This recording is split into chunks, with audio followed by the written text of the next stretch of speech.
Donc le Aikido a été fondé en France en 1977, mais en fait, il tire son essence du Vietnam avec le maître Ly Thai Thanh qui est né donc à Saigon en 1947 et qui, dès son plus jeune âge, a pratiqué un ensemble d'arts martiaux, à la fois chinois, donc plusieurs écoles de kung-fu. Il a pratiqué du karaté Shotokan, il a pratiqué du taekwondo et puis bien sûr des arts martiaux vietnamiens. Et à partir de là, quand il est arrivé en France, il a créé sa propre école basée sur un certain nombre de critères afin d'adapter les arts martiaux à la physionomie des Occidentaux.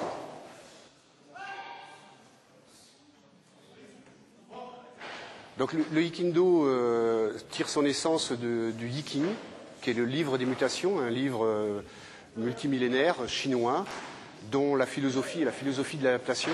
Son essence vient du yin et du yang. Et en fait, toute la pratique et toute la philosophie du Aikido vient de cette essence-là. Donc quand on pratique depuis un certain nombre d'années, on travaille aussi la philosophie du Yiking.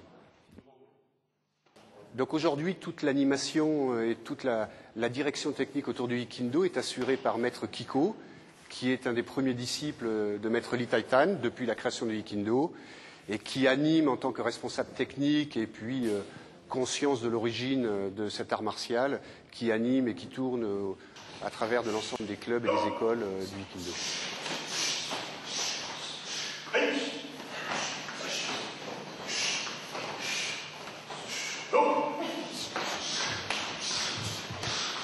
Donc les spécificités de l'école, c'est la capacité de s'adapter à tout style de pratique. Typiquement, nous avons beaucoup d'élèves qui font des compétitions techniques, mais aussi combat dans l'ensemble des styles d'arts martiaux que l'on peut trouver en France, que ce soit du karaté, que ce soit du taekwondo, des arts martiaux vietnamiens, ou voire du combat libre.